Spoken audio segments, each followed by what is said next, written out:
प्यारे विद्यार्थियों सबनों मेरे वालों सत श्री अकाल। ਅੱਜ ਸਾਡਾ ਪੜ੍ਹਾਈ ਦਾ ਵਿਸ਼ਾ ਹੈ sources of Punjab history. Punjab ਦੇ ਇਤਿਹਾਸ ਨੂੰ ਪੜ੍ਹਨ ਦੇ ਲਈ ਸਾਨੂੰ ਉਸ ਦੇ ਸਰੋਤਾਂ ਦੀ ਜਾਣਕਾਰੀ ਹੋਣੀ ਬਹੁਤ ਜ਼ਰੂਰੀ ਹੈ। ਸੋ ਸਭ ਤੋਂ ਪਹਿਲਾਂ ਅਸੀਂ ਪੰਜਾਬ ਦੇ ਇਤਿਹਾਸ ਦੇ ਸਰੋਤਾਂ ਨੂੰ ਪੜ੍ਹਾਂਗੇ। ਅਸੀਂ ਪਹਿਲਾਂ ਵੀ ਬਹੁਤ ਵਾਰੀ ਇਹ ਗੱਲ ਕਰ ਚੁੱਕੇ ਹਾਂ ਕਿ ਕਿਸੇ ਵੀ ਦੇਸ਼ ਦਾ ਕਿਸੇ ਵੀ ਖੇਤਰ ਦਾ ਇਤਿਹਾਸ ਜਾਣਨ ਦੇ ਲਈ ਉਸਦੇ ਸਰੋਤਾਂ ਦੀ ਜਾਣਕਾਰੀ ਹੋਣੀ ਬਹੁਤ ਜ਼ਰੂਰੀ ਹੈ। ਸਾਨੇ ਪਿਛਲੀ ਵੀਡੀਓ ਦੇ ਵਿੱਚ ਇਹ ਦੇਖਿਆ ਹੈ ਕਿ ਪੰਜਾਬ ਦੇ ਸਰੋਤਾਂ ਨੂੰ ਪੜ੍ਹਨ ਦੇ ਲੱਗੇ, ਪੰਜਾਬ ਦੇ ਇਤਿਹਾਸ ਨੂੰ ਪੜ੍ਹਨ ਦੇ ਲੱਗੇ ਕਿਹੜੇ-ਕਿਹੜੇ ਸਮੱਸਿਆਵਾਂ ਆਉਂਦੀਆਂ ਨੇ, ਕਿਹੜੇ-ਕਿਹੜੇ ਸਰੋਤਾਂ ਦੇ ਵਿੱਚ ਕਿਸ-ਕਿਸ ਤਰੀਕੇ ਦੀਆਂ ਸਮੱਸਿਆਵਾਂ ਨੇ ਜੋ ਕਿ ਪੰਜਾਬ ਦੇ ਇਤਿਹਾਸ ਨੂੰ ਪੜ੍ਹਨ ਲਈ ਸਾਨੂੰ ਮੁਸ਼ਕਿਲ ਪੈਦਾ ਕਰਦੇ ਨੇ। ਸੋ ਪੰਜਾਬ ਦੇ ਇਤਿਹਾਸ ਦੇ ਜੋ ਮੁੱਖ ਸੋਮੇ ਨੇ ਉਹ ਉਸ ਸਮੇਂ ਦੇ ਲਿਖਾਰੀਆਂ ਦੁਆਰਾ ਲਿਖੀਆਂ ਗਈਆਂ ਪੁਸਤਕਾਂ, ਉਸ ਸਮੇਂ ਦੀਆਂ ਇਮਾਰਤਾਂ, ਉਸ ਸਮੇਂ ਦੇ ਸਿੱਕੇ, ਉਸ ਸਮੇਂ ਦੇ ਵਿਦੇਸ਼ੀ ਯਾਤਰੀਆਂ ਦੇ ਬਿਰਤਾਂਤ ਅਤੇ ਹੋਰ ਬਹੁਤ ਤਰ੍ਹਾਂ ਦਾ ਜੋ ਸਰੋਤ ਨੇ ਜਿਹੜੇ ਉਹ ਸਾਨੂੰ ਸਮਕਾਲੀਨ ਉਸ ਸਮੇਂ ਦੇ ਮਿਲਦੇ ਨੇ। ਕਈ ਵਾਰੀ ਉਸ ਸਮੇਂ ਲਿਖੇ ਹੁੰਦੇ ਨੇ, ਕਈ ਵਾਰੀ ਬਾਅਦ ਵਿੱਚ ਲਿਖੇ ਹੁੰਦੇ ਨੇ। ਸੋ ਸਾਨੂੰ ਇੱਥੇ ਧਿਆਨ ਨਾਲ ਦੇਖਣਾ ਹੁੰਦਾ ਹੈ ਕਿ ਕਿਸ ਸਰੋਤ ਵਿੱਚੋਂ ਅਸੀਂ ਕੀ ਜਾਣਕਾਰੀ ਲੈਣੀ ਹੈ। ਅਸੀਂ ਗੱਲ ਕਰਦੇ ਹਾਂ ਸਭ ਤੋਂ ਪਹਿਲਾਂ ਸਾਡੇ ਸਰੋਤਾਂ ਦੀ। ਸਾਡੇ ਕੋਲ ਸਭ ਤੋਂ ਪਹਿਲਾਂ ਪੰਜਾਬ ਇਤਿਹਾਸ ਦੇ ਵਿੱਚ ਸਰੋਤ ਹੈਗੇ ਨੇ ਸਿੱਖ ਧਾਰਮਿਕ ਸਾਹਿਤ। ਸਿੱਖ ਧਾਰਮਿਕ ਸਾਹਿਤ ਹੈ ਜੋ ਇਹਦੇ ਕੋਲ ਸਾਡੇ ਕੋਲ ਆਦਿ ਗ੍ਰੰਥ ਸਾਹਿਬ, ਭਾਈ ਗੁਰਦਾਸ ਜੀ ਦੀਆਂ 12 ਦਸਮ ਗ੍ਰੰਥ, ਹੁਕਮਨਾਮੇ, ਜਨਮ ਸਾਖੀਆਂ। ਸਿੱਖ ਧਾਰਮਿਕ ਸਾਹਿਤ ਦੇ ਵਿੱਚ ਸਾਡੇ ਕੋਲ ਇਹ ਸਾਰਾ ਇਹਨਾਂ ਸਾਰੇ ਗ੍ਰੰਥਾਂ ਦੇ ਵਿੱਚੋਂ ਪੰਜਾਬ ਦੇ ਇਤਿਹਾਸ ਬਾਰੇ ਜਾਣਕਾਰੀ ਮਿਲਦੀ ਹੈ। ਸੋ ਅਸੀਂ ਇਹਨਾਂ ਦੀ ਵਿਸਥਾਰਪੂਰਵਕ ਜਾਣਕਾਰੀ ਲਵਾਂਗੇ। ਸਭ ਤੋਂ ਪਹਿਲਾਂ ਸਾਡੇ ਕੋਲ ਹੈਗਾ ਆਦਿ ਗ੍ਰੰਥ ਸਾਹਿਬ। ਅਸੀਂ ਆਦਿ ਗ੍ਰੰਥ ਸਾਹਿਬ ਦੇ ਲਈ ਸਭ ਤੋਂ ਪਹਿਲਾਂ ਸ਼ੁਰੂ ਕਰਦੇ ਹਾਂ ਇੱਥੋਂ। ਸੰਪਾਦਨ ਸ਼੍ਰੀ ਗੁਰੂ ਅਰਜਨ ਦੇਵ ਜੀ ਦੁਆਰਾ 1604 ਦੇ ਵਿੱਚ ਕਰਵਾਇਆ ਗਿਆ, ਭਾਈ ਗੁਰਦਾਸ ਜੀ ਦੁਆਰਾ ਲਿਖਿਆ ਗਿਆ। ਪਹਿਲੇ 5 ਗੁਰੂ ਸਾਹਿਬਾਨ ਅਤੇ 9ਵੇਂ ਗੁਰੂ ਸਾਹਿਬਾਨ ਦੇ 116 ਸ਼ਬਦ। ਇੱਥੇ ਪਿਆਰੇ ਵਿਦਿਆਰਥੀਓ ਇਹ ਦੱਸਣਾ ਬਹੁਤ ਜ਼ਰੂਰੀ ਹੈ ਕਿ ਜਿਸ ਸਮੇਂ ਭਾਈ ਗੁਰਦਾਸ ਜੀ ਦੁਆਰਾ ਲਿਖਿਆ ਗਿਆ ਸੀ ਔਰ ਸ਼੍ਰੀ ਗੁਰੂ ਅਰਜਨ ਦੇਵ ਜੀ ਦੁਆਰਾ ਸੰਕਲਨ ਕਰਾਇਆ ਗਿਆ ਸੀ, ਉਸ ਸਮੇਂ ਪਹਿਲੇ 5 ਗੁਰੂ ਸਾਹਿਬਾਨ ਦੀ ਬਾਣੀ ਦਰਜ ਸੀ। 9ਵੇਂ ਗੁਰੂ ਸਾਹਿਬਾਨ ਦੀ ਬਾਣੀ ਦਰਜ ਹੈ ਜੋ ਇਸ ਆਦਿ ਗ੍ਰੰਥ ਸਾਹਿਬ ਦੇ ਵਿੱਚ 116 ਸ਼ਬਦ ਭਾਈ ਮਨੀ ਸਿੰਘ ਜੀ ਦੁਆਰਾ ਗੁਰੂ ਗੋਬਿੰਦ ਸਿੰਘ ਜੀ ਦੀ ਆਗਿਆ ਦੇ ਅਨੁਸਾਰ ਇਹਨਾਂ ਨੇ ਇਹ ਬਾਣੀ ਦਰਜ ਕੀਤੀ। ਸੋ ਆਦਿ ਗ੍ਰੰਥ ਸਾਹਿਬ ਦੇ ਵਿੱਚ, ਗੁਰੂ ਗ੍ਰੰਥ ਸਾਹਿਬ ਦੇ ਵਿੱਚ ਪਹਿਲੇ 5 ਗੁਰੂ ਸਾਹਿਬਾਨਾਂ ਦੀ ਤੇ 9ਵੇਂ ਗੁਰੂ ਸਾਹਿਬਾਨ ਦੀ ਬਾਣੀ ਦਰਜ ਹੈ। ਨੀਚੇ ਦੇਖਾਂਗੇ ਅਸੀਂ ਪੂਰਵਕਾਲੀ ਅਤੇ ਸਮਕਾਲੀ ਹਿੰਦੂ ਭਗਤਾਂ, ਮੁਸਲਿਮ ਸੂਫੀਆਂ, ਭੱਟਾਂ ਦੀ ਬਾਣੀ ਦਰਜ ਹੈ। ਇਹ ਸਾਰੇ ਇਹਨਾਂ ਦੀ ਬਾਣੀ ਦਰਜ ਦੇਖ ਲਈ ਅਸੀਂ। ਅੱਗੇ 16ਵੀਂ ਤੇ 17ਵੀਂ ਸਦੀ ਦੀਆਂ ਰਾਜਨੀਤਿਕ, ਸਮਾਜਿਕ, ਆਰਥਿਕ, ਧਾਰਮਿਕ ਅਵਸਥਾ ਬਾਰੇ ਜਾਣਕਾਰੀ ਮਿਲਦੀ ਹੈ।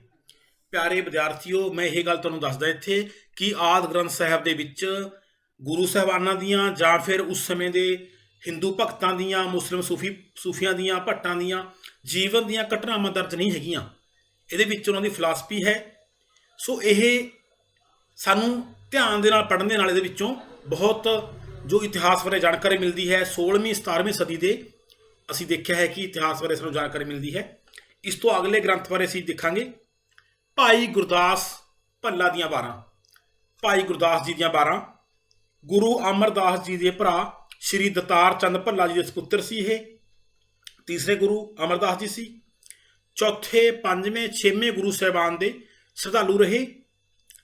ਭਾਈ ਗੁਰਦਾਸ ਜੀ ਮੈਂ ਤੁਹਾਨੂੰ ਫਿਰ ਦੱਸਦਾ, ਪਿਛਲੇ ਅਸੀਂ ਜੋ ਦੇਖਿਆ ਹੈ ਕਿ ਆਦਿ ਗ੍ਰੰਥ ਸਾਹਿਬ ਨੂੰ ਗੁਰੂ ਅਰਜਨ ਦੇਵ ਜੀ ਨੇ ਜਿਸ ਤੋਂ ਲਿਖਵਾਇਆ ਸੀ ਉਹ ਭਾਈ ਗੁਰਦਾਸ ਹੈ। ਸੋ ਭਾਈ ਗੁਰਦਾਸ ਦੀਆਂ 12 ਦੀ ਅਸੀਂ ਗੱਲ ਕਰ ਰਹੇ ਹਾਂ।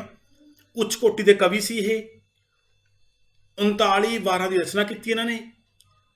ਗੁਰੂ ਅਰਜਨ ਦੇਵ ਜੀ ਨੇ ਇਹਨਾਂ ਦੀਆਂ ਵਾਰਾਂ ਨੂੰ ਸ਼੍ਰੀ ਗੁਰੂ ਗ੍ਰੰਥ ਸਾਹਿਬ ਵਿੱਚ ਸਥਾਨ ਨਹੀਂ ਦਿੱਤਾ, ਪਰ ਗੁਰੂ ਸਾਹਿਬਾਨ ਨੇ ਕਿਹਾ ਕਿ ਕਿਸੇ ਵੀ ਸਿੱਖ ਦੁਆਰਾ ਗੁਰੂ ਗ੍ਰੰਥ ਸਾਹਿਬ ਨੂੰ ਸਮਝਣ ਦੇ ਲਈ ਭਾਈ ਗੁਰਦਾਸ ਜੀ ਦੀਆਂ ਵਾਰਾਂ ਦਾ ਅਧਿਐਨ ਕਰਨਾ ਬਹੁਤ ਲਾਜ਼ਮੀ ਹੈ, ਜ਼ਰੂਰੀ ਹੈ। ਗੁਰੂ ਗ੍ਰੰਥ ਸਾਹਿਬ ਦੀ ਕੁੰਜੀ ਕਿਹਾ ਗਿਆ।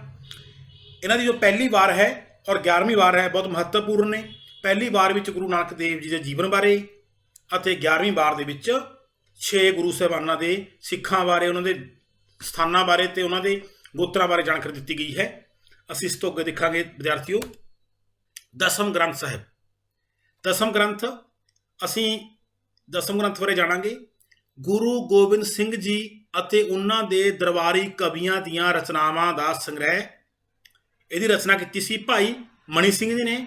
ਗੁਰੂ ਗੋਬਿੰਦ ਸਿੰਘ ਜੀ ਦੇ ਜੋਤੀ ਜੋਤ ਸਮਾਨ ਤੋਂ ਬਾਅਦ ਭਾਈ ਮਨੀ ਸਿੰਘ ਜੀ ਨੇ ਰਚਨਾ ਕੀਤੀ ਔਰ 18 ਗ੍ਰੰਥਾਂ ਦਾ ਸੰਗ੍ਰਹਿ ਹੈ ਇਹ। ਇਹਦੇ ਵਿੱਚ ਕਿਹੜੇ ਗ੍ਰੰਥ ਨੇ ਅਸੀਂ ਜਾਣਾਂਗੇ। ਜਾਪ ਸਾਹਿਬ, ਅਕਾਲ ਉਸਤਤ, ਬਚਿੱਤਰ ਨਾਟਕ, ਝੰਡੀ ਦੀ ਵਾਰ, ਗਿਆਨ ਪ੍ਰਬੋਧ, ਬ੍ਰਹਮ ਅਵਤਾਰ, ਰੁਦਰ ਅਵਤਾਰ, ਸ਼ਬਦ ਹਜ਼ਾਰੇ, ਜਫਰਨਾਮਾ, ਸ਼ਸਤਰਨਾਮਾਲਾ। ਪਿਆਰੇ ਵਿਦਿਆਰਥੀਓ, ਦਸਮ ਗ੍ਰੰਥ ਸਾਹਿਬ ਹੈ ਜੋ 4 ਭਾਸ਼ਾਵਾਂ ਵਿੱਚ ਲਿਖਿਆ ਗਿਆ ਹੈ, ਪੰਜਾਬੀ, ਹਿੰਦੀ, ਫਾਰਸੀ ਤੇ ਬ੍ਰਜ ਦੇ ਵਿੱਚ। ਇੱਥੇ ਤੁਹਾਨੂੰ ਇਹ ਦੱਸਣਾ ਬਹੁਤ ਜ਼ਰੂਰੀ ਹੈ ਕਿ ਦਸਮ ਗ੍ਰੰਥ ਦੇ ਵਿੱਚੋਂ 2 ਗ੍ਰੰਥ ਬਹੁਤ ਮਹੱਤਵਪੂਰਨ ਗ੍ਰੰਥ ਨੇ। ਉਹਨਾਂ ਵਿੱਚੋਂ ਬਚਿੱਤਰ ਨਾਟਕ ਹੈ ਜੋ ਸ੍ਰੀ ਗੁਰੂ ਗੋਬਿੰਦ ਸਿੰਘ ਜੀ ਦੀ ਅਧੂਰੀ ਆਤਮ ਕਥਾ ਹੈ। ਇਸ ਦੇ ਵਿੱਚ 14 ਅਧਿਆਏ ਨੇ। ਇਸ ਦੇ ਵਿੱਚ ਗੁਰੂ ਸਾਹਿਬਾਨ ਜੀ ਨੇ ਸ੍ਰੀ ਗੁਰੂ ਤੇਗ ਬਹਾਦਰ ਜੀ ਦੇ ਬਾਰੇ ਔਰ ਗੁਰੂ ਸਾਹਿਬਾਨ ਜੀ ਦੇ ਜੀਵਨ ਦੀਆਂ ਘਟਨਾਵਾਂ ਦਾ ਵਰਣਨ ਹੈ। ਔਰ ਇੱਕ ਇੱਥੇ ਜਫਰਨਾਮਾ ਹੈ। ਜਫਰਨਾਮਾ ਸ੍ਰੀ ਗੁਰੂ ਗੋਬਿੰਦ ਸਿੰਘ ਜੀ ਨੇ ਔਰੰਗਜ਼ੇਬ ਨੂੰ ਸੰਬੋਧਨ ਕਰਕੇ ਲਿਖਿਆ ਸੀ। ਇਸ ਦੇ ਵਿੱਚ ਗੁਰੂ ਗੋਬਿੰਦ ਸਿੰਘ ਜੀ ਦੀ ਇਸ ਤੋਂ ਬਹਾਦਰੀ ਦਾ, ਦਲੇਰੀ ਦਾ, ਨਿਡਰਤਾ ਦਾ ਪਤਾ ਚੱਲਦਾ ਹੈ। ਕਿਸ ਤਰੀਕੇ ਨਾਲ ਔਰੰਗਜ਼ੇਬ ਨੂੰ ਗੁਰੂ ਸਾਹਿਬਾਨ ਨੇ ਬਹਾਦਰੀ, ਦਲੇਰੀ ਨਾਲ ਜਫਰਨਾਮਾ ਲਿਖਿਆ। ਸੋ ਦਸਮ ਗ੍ਰੰਥ ਹੈ ਜੋ 18 ਗ੍ਰੰਥਾਂ ਦਾ ਸੰਗ੍ਰਹਿ ਹੈ। ਇਸ ਦੀ ਰਚਨਾ ਭਾਈ ਮਨੀ ਸਿੰਘ ਨੇ ਕੀਤੀ। ਇਹ ਸਾਰਾ ਅਸੀਂ ਦੇਖ ਚੁੱਕੇ ਹਾਂ ਕਿਹੜੇ ਗ੍ਰੰਥ ਦੇ ਵਿੱਚ ਹੈਗੇ ਨੇ। 4 ਭਾਸ਼ਾਵਾਂ ਵਿੱਚ ਇਹ ਦਰਜ ਹੈ। ਅੱਗੇ ਹੁਕਮਨਾਮੇ। ਪਿਆਰੇ ਵਿਦਿਆਰਥੀਓ, ਹੁਕਮਨਾਮੇ ਦਾ ਸ਼ਾਬਦਿਕ ਅਰਥ ਹੈ ਆਗਿਆ ਪੱਤਰ। ਕੁੱਲ ਹੁਕਮਨਾਮੇ ਸਾਨੂੰ ਮਿਲਦੇ ਨੇ 89। 34 ਹੁਕਮਨਾਮੇ ਗੁਰੂ ਗੋਬਿੰਦ ਸਿੰਘ ਜੀ ਦੇ ਅਤੇ 23 ਗੁਰੂ ਤੇਗ ਬਹਾਦਰ ਜੀ ਦੇ। ਹੁਕਮਨਾਮੇ ਵਿੱਚ ਸੰਦੇਸ਼ ਕੀ ਹੁੰਦਾ ਹੈ? ਗੁਰੂ ਦੇ ਲੰਗਰ ਲਈ ਰਸਦ, ਤੀਰਥ ਸਥਾਨਾਂ ਦੇ ਨਿਰਮਾਣ ਲਈ ਧਨ, ਲੜਾਈਆਂ ਲਈ ਘੋੜੇ ਅਤੇ ਸ਼ਸਤਰ ਆਦਿ। ਸਿੱਖ ਗੁਰੂ ਸਾਹਿਬਾਨ ਆਪਣੇ ਸਿੱਖਾਂ ਨੂੰ ਹੁਕਮਨਾਮੇ ਭੇਜਦੇ ਸੀ, ਜਿਨ੍ਹਾਂ ਦੇ ਵਿੱਚ ਉਹ ਅਲੱਗ-ਅਲੱਗ ਤਰ੍ਹਾਂ ਦੇ ਉਹਦੇ ਸੰਦੇਸ਼ ਹੁੰਦੇ ਸੀ, ਅਲੱਗ-ਅਲੱਗ ਤਰ੍ਹਾਂ ਦੇ ਮੋਟਿਵ ਹੁੰਦੇ ਸੀ ਹੁਕਮਨਾਮੇ ਦੇ। ਹੁਕਮਨਾਮੇ ਬਹੁਤ ਮਹੱਤਵਪੂਰਨ ਸੋਮਾ ਹੈ। ਮਸੰਦਾਂ ਤੋਂ ਸੰਭਾਲੇ ਨਹੀਂ ਗਏ ਜਾਂ ਫਿਰ 18ਵੀਂ ਸਦੀ ਦੇ ਵਿੱਚ ਜਿਸ ਸਮੇਂ ਬੰਦਾ ਬਹਾਦਰ ਦੀ ਸ਼ਹੀਦੀ ਤੋਂ ਬਾਅਦ ਅਬਦਸਮੰਦ ਖਾਂ, ਜ਼ਕਰੀਆ ਖਾਂ, ਜਈਆਂ ਖਾਂ, ਮੀਰ ਮੰਨੂ, ਅਬਦਾਲੀ, ਇਹ ਸਮੇਂ ਦੇ ਦੌਰਾਨ ਸਿੱਖਾਂ ਦੇ ਉੱਤੇ ਬਹੁਤ ਅਤਿਆਚਾਰ ਹੋਏ। ਸਿੱਖਾਂ ਨੂੰ ਘਰ-ਬਾਰ ਛੱਡ ਕੇ ਜੰਗਲਾਂ ਵਿੱਚ ਜਾਣਾ ਪਿਆ। ਇਸ ਸਮੇਂ ਦੌਰਾਨ ਇਹ ਗ੍ਰੰਥ ਨੇ ਇਹ ਜੋ ਹੁਕਮਨਾਮੇ ਸੀ ਇਹ ਨਸ਼ਟ ਹੋ ਗਏ। ਗੁਰੂ ਗੋਬਿੰਦ ਸਿੰਘ ਜੀ ਦੇ ਹੁਕਮਨਾਮੇ ਮਿਤੀਆਂ ਸਮੇਤ ਮਿਲਦੇ ਨੇ, ਇਸ ਲਈ ਮਹੱਤਵਪੂਰਨ ਸੋਮਾ ਨੇ। ਨੀਚੇ ਵਿਦਿਆਰਥੀਓ ਦੇਖੋ, ਇੱਕ ਰੈਫਰੈਂਸ ਹੈ ਡਾਕਟਰ ਗੰਡਾ ਸਿੰਘ ਜੀ ਦੇ ਯਤਨਾਂ ਸਦਕਾ 1967 ਈਸਵੀ ਵਿੱਚ ਹੁਕਮਨਾਮੇ ਨਾਮੇ ਪੁਸਤਕ ਹੈ ਜੋ ਉਹ ਪ੍ਰਕਾਸ਼ਿਤ ਕੀਤੀ ਗਈ। ਹੁਕਮਨਾਮੇ ਵੀ ਸਾਨੂੰ ਪੰਜਾਬ ਦੇ ਇਤਿਹਾਸ ਨੂੰ ਜਾਣਨ ਦੇ ਵਿੱਚ ਮਹੱਤਵਪੂਰਨ ਸੋਮਾ ਨੇ। ਅੱਗੇ ਪਿਆਰੇ ਵਿਦਿਆਰਥੀਓ, ਜਨਮ ਸਾਖੀਆਂ ਗੁਰੂ ਨਾਨਕ ਦੇਵ ਜੀ ਦੇ ਜੀਵਨ ਨਾਲ ਸੰਬੰਧਿਤ ਘਟਨਾਵਾਂ, ਉਹਨਾਂ ਦੇ ਵਿਚਾਰਾਂ ਨੂੰ ਦੱਸਦੀਆਂ ਨੇ। ਸਾਡੇ ਕੋਲ ਜਨਮ ਸਾਖੀਆਂ ਸਭ ਤੋਂ ਪਹਿਲਾਂ ਅਸੀਂ 1 ਨੰਬਰ ਦੇਖਾਂਗੇ ਇੱਥੇ, ਪੁਰਾਤਨ ਜਨਮ ਸਾਖੀ ਭਾਈ ਵੀਰ ਸਿੰਘ 1926। ਪੁਰਾਤਨ ਜਨਮ ਸਾਖੀ ਹੈ ਜੋ ਭਾਈ ਵੀਰ ਸਿੰਘ ਨੇ ਰਚੀ 1926 ਦੇ ਵਿੱਚ। ਇਹ ਪੁਰਾਤਨ ਜਨਮ ਸਾਖੀ ਦੇ ਬਾਰੇ ਅਸੀਂ ਦੇਖੋ ਇੱਧਰ, ਇਹ 2 ਜਨਮ ਸਾਖੀਆਂ ਦਾ ਸੰਗ੍ਰਹਿ ਹੈ। ਪਹਿਲੀ ਹੈਗੀ ਆ ਬਲੈਤ ਵਾਲੀ ਜਨਮ ਸਾਖੀ, ਜਿਸ ਨੂੰ ਹੈਨਰੀ ਥਾਮਸ ਹੈ ਜੋ 1815 ਈਸਵੀ ਵਿੱਚ ਲੰਦਨ ਲੈ ਗਿਆ ਸੀ। ਫਿਰ 1872 ਈਸਵੀ ਵਿੱਚ ਸਿੱਖਾਂ ਨੂੰ ਇਹ ਮਿਲੀ। ਔਰ ਦੂਸਰੀ ਜਨਮ ਸਾਖੀ ਹੈ ਹਾਫਸਾਬਾਦ ਵਾਲੀ ਜਨਮ ਸਾਖੀ, ਭਾਈ ਗੁਰਮੁਖ ਸਿੰਘ ਜੀ ਨੂੰ, ਇਹ ਲਾਹੌਰ ਦੇ ਸੀ ਭਾਈ ਗੁਰਮੁਖ ਸਿੰਘ ਜੀ, ਇਹਨਾਂ ਨੂੰ ਮਿਲੀ। ਇਹ ਬਲੈਤ ਵਾਲੀ ਜਨਮ ਸਾਖੀ ਔਰ ਹਾਫਸਾਬਾਦ ਵਾਲੀ ਜਨਮ ਸਾਖੀ, ਦੋਵਾਂ ਜਨਮ ਸਾਖੀਆਂ ਦੇ ਸੁਮੇਲ ਤੋਂ ਇਹ ਜਨਮ ਸਾਖੀ ਬਣਾਈ ਹੈ ਭਾਈ ਵੀਰ ਸਿੰਘ ਜੀ ਨੇ। ਚਮਤਕਾਰੀ ਘਟਨਾਵਾਂ ਘੱਟ ਹਨ। ਇਤਿਹਾਸ ਨੂੰ ਜਾਣਨ ਦਾ ਜਾਂ ਗੁਰੂ ਨਾਨਕ ਦੇਵ ਜੀ ਦੇ ਜੀਵਨ ਨੂੰ ਜਾਣਨ ਦਾ ਇਹ ਮਹੱਤਵਪੂਰਨ ਸੋਮਾ ਹੈ, ਮੂਲ ਸੋਮਾ ਹੈ। ਇਸ ਤੋਂ ਬਾਅਦ ਅਸੀਂ ਦੂਸਰਾ ਦੇਖਦੇ ਹਾਂ, ਮਿਹਰਵਾਨ ਵਾਲੀ ਜਨਮ ਸਾਖੀ। ਸ਼੍ਰੀ ਗੁਰੂ ਅਰਜਨ ਦੇਵ ਜੀ ਦੇ ਵੱਡੇ ਭਰਾ ਪ੍ਰਿਥੀ ਚੰਦ ਦਾ ਸਪੁੱਤਰ ਸੀ ਮਿਹਰਵਾਨ ਨੇ ਗੁਰੂ ਪਰਿਵਾਰ ਦੇ ਵਿੱਚੋਂ ਹੋਣ ਕਰਕੇ ਮਿਹਰਵਾਨ ਦਾ ਜੋ ਜਨਮ ਸਾਖੀ ਲਿਖੀ ਹੈ ਬਹੁਤ ਹੀ ਮਹੱਤਵਪੂਰਨ ਹੈ। ਗੁਰੂ ਨਾਨਕ ਦੇਵ ਜੀ ਦੇ ਜੀਵਨ ਦੀਆਂ ਉਦਾਸੀਆਂ ਬਾਰੇ ਯਥਾਰਥਕ ਢੰਗ ਨਾਲ ਬਿਆਨ ਕੀਤਾ ਹੋਇਆ ਹੈ। ਸ਼੍ਰੀ ਗੁਰੂ ਨਾਨਕ ਦੇਵ ਜੀ ਦੇ ਜੀਵਨ ਦੀਆਂ ਜੋ ਉਦਾਸੀਆਂ ਕੀਤੀਆਂ ਨੇ, ਯਾਤਰਾਵਾਂ ਕੀਤੀਆਂ ਨੇ, ਉਹਨਾਂ ਬਾਰੇ ਬਹੁਤ ਹੀ ਯਥਾਰਥਕ ਸੱਚਾਈ ਦੇ ਢੰਗ ਨਾਲ ਬਿਆਨ ਕੀਤੀਆਂ ਹੋਈਆਂ ਨੇ। ਔਰ ਪਿਆਰੇ ਵਿਦਿਆਰਥੀਓ, ਕਰਤਾਰਪੁਰ ਵਿਖੇ ਨਿਵਾਸ ਦਾ ਵਿਸਥਾਰਪੂਰਵਕ ਵਰਣਨ ਹੈ। ਸੋ ਇਸ ਜਨਮ ਸਾਖੀ ਦੇ ਵਿੱਚ ਸ਼੍ਰੀ ਗੁਰੂ ਨਾਨਕ ਦੇਵ ਜੀ ਨੇ ਆਪਣੇ ਅਖੀਰਲੇ ਜੋ 18 ਵਰ੍ਹੇ ਬਿਤਾਏ ਸੀ ਕਰਤਾਰਪੁਰ ਸਾਹਿਬ ਦੇ ਵਿੱਚ, ਉਹਨਾਂ ਦਾ ਵਰਣਨ ਕੀਤਾ ਗਿਆ ਹੈ। ਮਹੱਤਵਪੂਰਨ ਸੋਮਾ ਹੈ ਸ਼੍ਰੀ ਗੁਰੂ ਨਾਨਕ ਦੇਵ ਜੀ ਜੀਵਨ ਬਾਰੇ। ਇਸ ਤੋਂ ਬਾਅਦ ਅਸੀਂ ਨੰਬਰ 3 ਤੇ ਆਵਾਂਗੇ, ਭਾਈ ਵਾਲੇ ਵਾਲੀ ਜਨਮ ਸਾਖੀ। ਸ਼੍ਰੀ ਗੁਰੂ ਨਾਨਕ ਦੇਵ ਜੀ ਦਾ ਸਾਥੀ ਐਸਾ ਮੰਨਿਆ ਜਾਂਦਾ ਹੈ। ਅਸੀਂ ਦੇਖਾਂਗੇ ਗੁਰੂ ਅੰਗਦ ਦੇਵ ਜੀ ਨੇ ਭਾਈ ਬਾਲੇ ਦੀ ਸਹਾਇਤਾ ਨਾਲ ਮੌਖਾ ਜਾਤੀ ਦਾ ਪੈੜਾ ਨਾਮੀ ਵਿਅਕਤੀ ਤੋਂ ਇਹ ਲਿਖਵਾਈ ਸੀ। ਘੱਟ ਵਿਸ਼ਵਾਸਯੋਗ ਹੈ, ਅਸ਼ੁੱਧ ਤੱਥ ਨੇ, ਦੇ ਵਿੱਚ ਦਿਮਾਗੀ ਕਲਪਨਾ ਜ਼ਿਆਦਾ ਹੈ। ਪਿਆਰੇ ਵਿਦਿਆਰਥੀਓ, ਇਸ ਦੀ ਆਲੋਚਨਾ ਵੀ ਕੀਤੀ ਗਈ ਆ।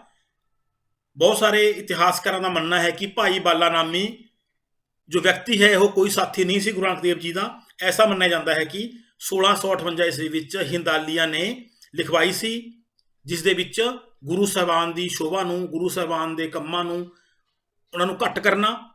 ਇਹਦੀ ਭਾਸ਼ਾ ਤੇ ਸ਼ਬਦਾਂ ਤੋਂ ਇਹ ਪਤਾ ਲੱਗਦਾ ਹੈ ਕਿ ਇਹ ਬਲੈਤ ਵਾਲੇ ਜਨਮ ਸਾਖੀ ਤੋਂ ਬਾਅਦ ਲਿਖੀ ਗਈ ਆ। ਪਿਆਰੇ ਵਿਦਿਆਰਥੀਓ, ਤੁਸੀਂ ਇਤਿਹਾਸ ਦੇ ਸਟੂਡੈਂਟ ਹੋ, ਇਹ ਜਾਣਨਾ ਬਹੁਤ ਜ਼ਰੂਰੀ ਹੈ ਕਿ ਜੋ ਭਾਸ਼ਾ ਹੈ ਉਹ ਪਰਿਵਰਤਨਸ਼ੀਲ ਹੈ। ਭਾਸ਼ਾ ਹਮੇਸ਼ਾ ਪਰਿਵਰਤਨਸ਼ੀਲ ਰਹਿੰਦੀ ਹੈ। ਸੋ ਭਾਸ਼ਾ ਦੇ ਜੋ ਸ਼ਬਦ ਉਸ ਗ੍ਰੰਥ ਵਿੱਚ ਹੁੰਦੇ ਨੇ ਉਹ ਕਿਸ ਵੇਲੇ ਰਚੀ ਗਈ ਹੈ, ਉਹ ਸ਼ਬਦ ਕਿਸ ਵੇਲੇ ਪ੍ਰਚਲਿਤ ਸੀ, ਇਹ ਭਾਸ਼ਾ ਦੇ ਗਿਆਨ ਦੇ ਉੱਤੋਂ ਜੋ ਉਸ ਗ੍ਰੰਥ ਦਾ ਜਨਮ ਕਦੋਂ ਹੋਇਆ, ਕਦੋਂ ਲਿਖਿਆ ਗਿਆ, ਇਹਦੇ ਬਾਰੇ ਪਤਾ ਲੱਗ ਜਾਂਦਾ ਹੈ। ਸੋ ਇਹ ਜਾਣਕਾਰੀ ਤੁਹਾਡੇ ਲਈ ਲੈਣੀ ਬਹੁਤ ਜ਼ਰੂਰੀ ਸੀ। ਇਸ ਤੋਂ ਬਾਅਦ ਨੰਬਰ 4 ਦੇ ਉੱਤੇ ਭਾਈ ਮਨੀ ਸਿੰਘ ਦੀ ਜਨਮ ਸਾਖੀ ਜਾਂ ਗਿਆਨ ਰਤਨਾਵਲੀ। ਪਿਆਰੇ ਵਿਦਿਆਰਥੀਓ, ਭਾਈ ਮਨੀ ਸਿੰਘ ਸ਼੍ਰੀ ਗੁਰੂ ਗੋਬਿੰਦ ਸਿੰਘ ਜੀ ਦੇ ਪਿਆਰੇ ਸਿੱਖ ਸੀ। ਇਹਨਾਂ ਨੇ 1675 ਤੋਂ ਲੈ ਕੇ 1708 ਦੌਰਾਨ ਇਹ ਲਿਖੀ। ਜ਼ਿਆਦਾ ਭਾਗ, ਜੋ ਪਹਿਲਾ ਭਾਗ ਹੈ ਉਹ ਜ਼ਿਆਦਾ ਉਪਯੋਗੀ ਹੈ, ਦੂਸਰਾ ਭਾਗ ਜ਼ਿਆਦਾਤਰ ਭਾਈ ਬਾਲੇ ਵਾਲੀ ਜਨਮ ਸਾਖੀ ਚੋਂ ਲਿਆ ਗਿਆ ਹੈ, ਜੋ ਕਿ ਘੱਟ ਵਿਸ਼ਵਾਸਯੋਗ ਹੈ।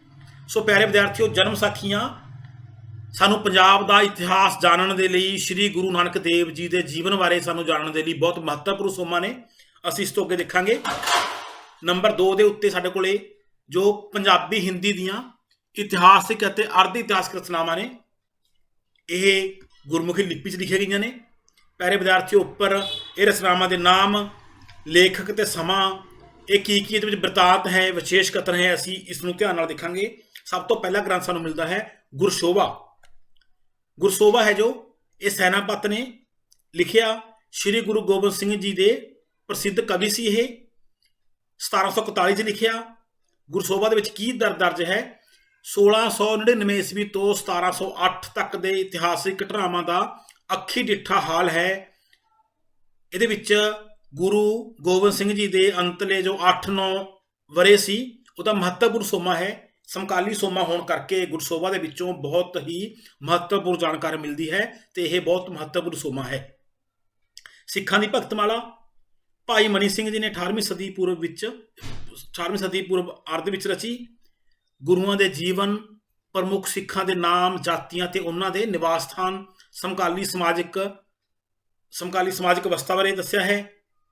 ਤੀਸਰਾ ਜੋ ਗ੍ਰੰਥ ਹੈ ਇੱਧਰੋਂ ਮਹਿਮਾ ਪ੍ਰਕਾਸ਼, ਇਹ 2 ਭਾਗਾਂ ਵਿੱਚ ਹੈ, ਵਾਰਤਕ ਅਤੇ ਕਵਿਤਾ। ਵਾਰਤਕ ਦੇ ਵਿੱਚ ਕਿਰਪਾਲ ਚੰਦ ਨੇ 1741 'ਚ ਰਚਿਆ। ਇਹ ਗੁਰੂ ਗੋਬਿੰਦ ਸਿੰਘ ਜੀ ਅਤੇ ਗੁਰੂ ਹਰਿਰਾਏ ਜੀ ਬਾਰੇ ਜਾਣਕਾਰੀ ਮਿਲਦੀ ਹੈ। ਜੋ ਮਹਿਮਾ ਪ੍ਰਕਾਸ਼ ਦਾ ਜੋ ਕਵਿਤਾ ਭਾਗ ਹੈ ਇਹ ਸਰੂਪਦਾਸ ਭੱਲਾ ਨੇ 1776 ਈਸਵੀ ਵਿੱਚ ਰਚਿਆ। ਗੁਰੂ ਜੀ ਦੇ ਜੀਵਨ ਬਾਰੇ ਵਿਸਥਾਰਪੂਰਵਕ, ਗੁਰੂ ਸਾਹਿਬਾਨ ਦੇ ਜੀਵਨ ਬਾਰੇ ਵਿਸਥਾਰਪੂਰਵਕ ਜਾਣਕਾਰੀ ਮਿਲਦੀ ਹੈ। ਇਹਦੋਂ ਅੱਗੇ ਹੈਗਾ ਵੀ ਬੰਸਾਵਲੀ। ਬੰਸਾਵਲੀ ਦਾ ਲੇਖਕ ਕੌਣ ਸੀ ਵੀ? ਕੇਸਰ ਸਿੰਘ ਛਿੱਬਰ। 1780 ਵਿੱਚ ਇਹ ਰਚਿਆ ਗਿਆ। ਇਹ ਪਦਾਂ ਦੇ ਵਿੱਚ ਹੈ। ਇਸ ਦੇ 10 ਅਧਿਆਏ ਗੁਰੂ ਸਾਹਿਬਾਨਾਂ ਬਾਰੇ, ਬਾਕੀ 4 ਅਧਿਆਏ ਬੰਦਾ ਬਹਾਦਰ ਜੀ, ਬਾਬਾ ਅਜੀਤ ਸਿੰਘ ਜੀ, ਮਾਤਾ ਸੁੰਦਰੀ ਜੀ ਅਤੇ ਖਾਲਸਾ ਪੰਥ ਬਾਰੇ। ਸੋ ਇਸ ਦੇ 14 ਅਧਿਆਏ ਜੋ ਹੈਗੇ ਨੇ ਇਹ ਬਹੁਤ ਹੀ ਮਹੱਤਵਪੂਰਨ ਸੋਮਾ ਹੈ, ਕਿਉਂਕਿ ਇਸ ਦੇ 14 ਅਧਿਆਏ ਨੇ। 14 ਅਧਿਆਇਆਂ ਦੇ ਵਿੱਚ ਸਾਨੂੰ ਮਹੱਤਵਪੂਰਨ ਜਾਣਕਾਰੀ ਮਿਲਦੀ ਹੈ। ਪਿਆਰੇ ਵਿਦਿਆਰਥੀਓ, ਅਸੀਂ ਇਸ ਤਰੀਕੇ ਦੇ ਨਾਲ ਕੇਸਰ ਸਿੰਘ ਛਿੱਬਰ ਦੇ ਬੰਸਾਵਲੀ ਗ੍ਰੰਥ ਨੂੰ ਜਾਣਿਆ ਹੈ। ਸੋ ਅੱਗੇ ਅਸੀਂ ਦੇਖਾਂਗੇ ਪੰਜਾਬੀ ਹਿੰਦੀ ਦੀਆਂ ਜੋ ਹੋਰ ਵੀ ਪੁਸਤਕਾਂ ਨੇ।